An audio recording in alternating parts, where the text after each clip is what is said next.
Então é importante ter uma política de segurança da informação, que é um regulatório interno das empresas. Tive até a oportunidade de trabalhar com o Guelma na época que fiz esse trabalho na Ativas, né? Foi muito interessante.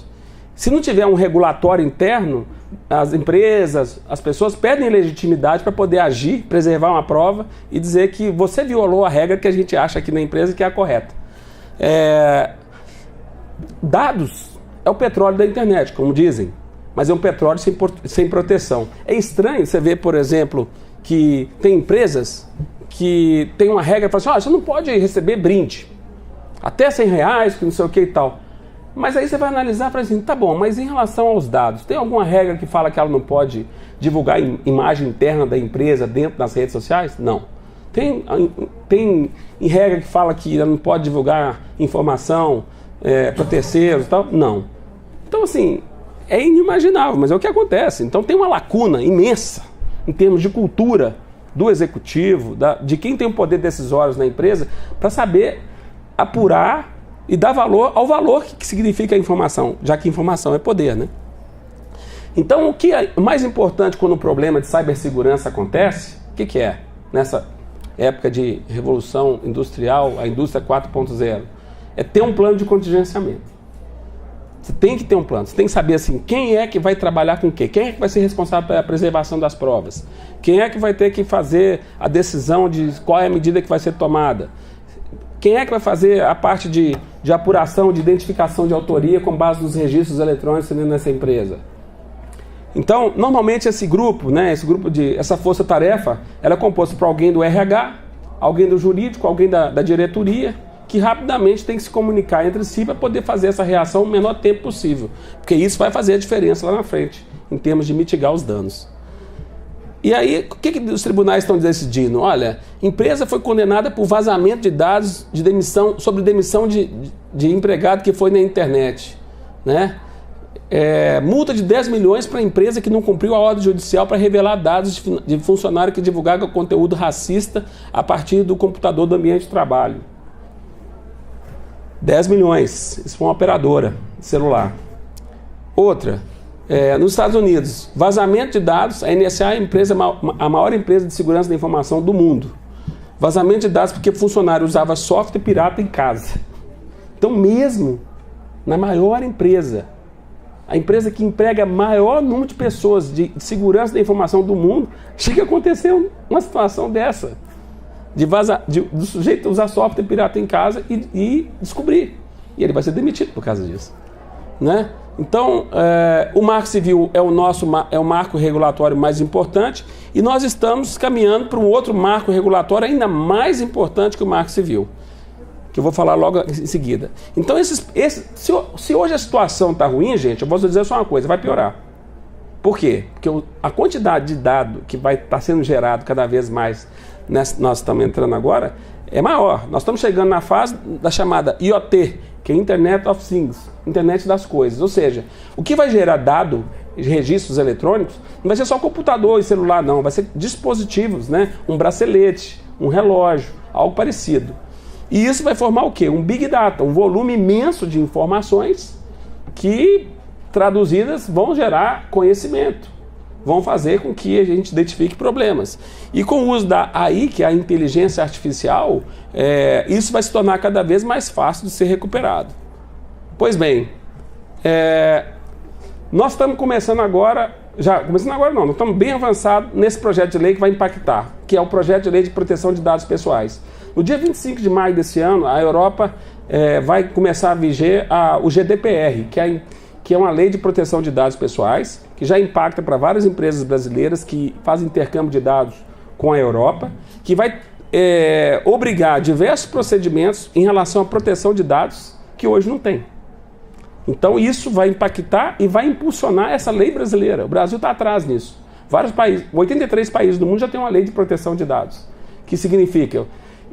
Eu vou ceder o dado, mas você tem que me dizer qual que é a finalidade da utilização. Se você estiver utilizando fora daquela finalidade que você pediu para poder fazer a coleta, você pode levar uma multa. Lá no caso é até 4% de faturamento do ano da empresa.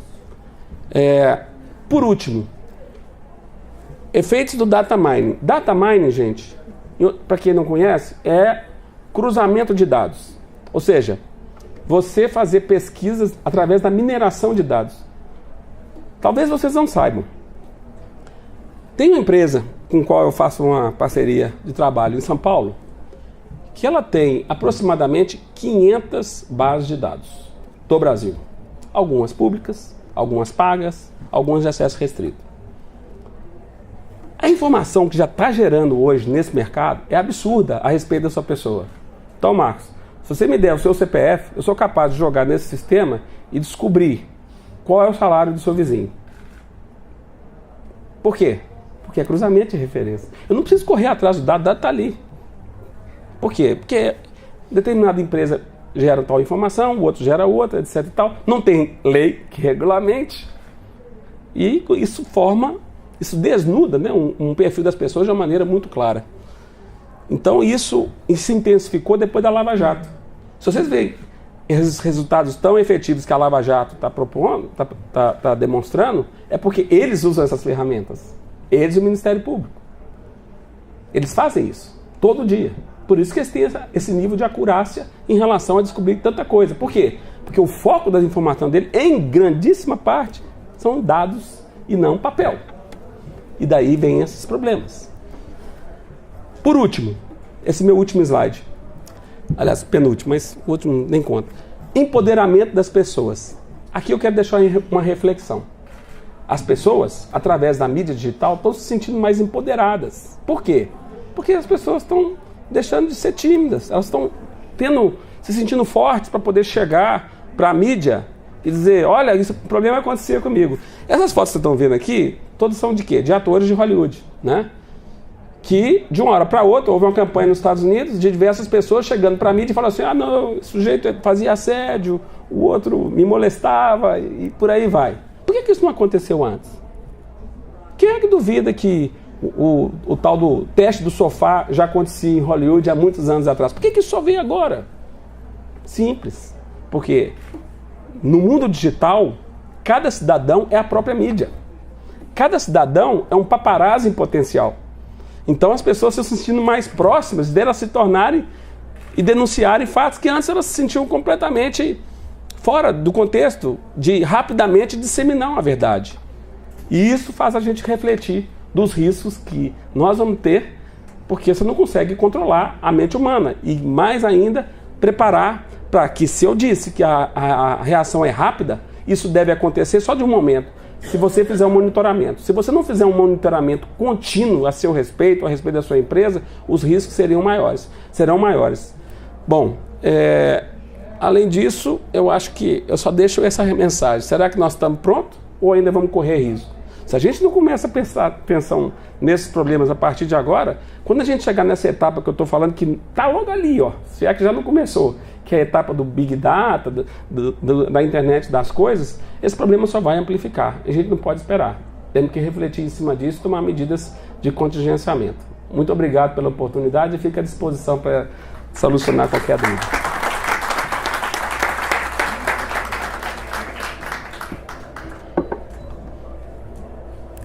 Entrando.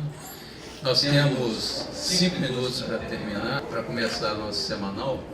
Eu quero então deixar aberto para uma pergunta, 2 perguntas, que seja assim objetiva, rápida, que alguém quiser fazer. A ligação entre Brasil e Itália e outros países, como é que fica essa questão da legislação? Porque nós temos uma legislação aqui, qualquer coisa que se vá para outros países, como é que fica esse compartilhamento, né? E a questão legal, que tem o máximo do Brasil, provavelmente não tem o mesmo poder na Itália ou no país. Muito boa pergunta. Essa questão envolve a jurisdição no mundo digital. Rapidamente, o Marco Civil definiu o seguinte, que se uma empresa com sede no exterior tem escritório de representação no Brasil, ela é responsável por cumprir a ordem judicial brasileira.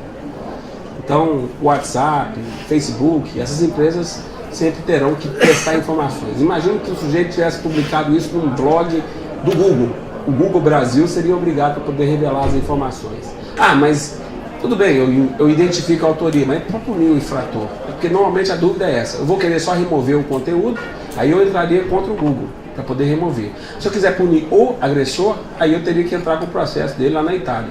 O que não chega a ser nada absurdo ou no mundo tão conectado como está hoje, né? Então, no aspecto criminal, se um fato foi gerado no exterior, mas teve repercussão no Brasil, ele pode ser punido também. Como cidadão brasileiro, ele pode, eventualmente, ao chegar ao Brasil, receber alguma pena. Se for estrangeiro, não.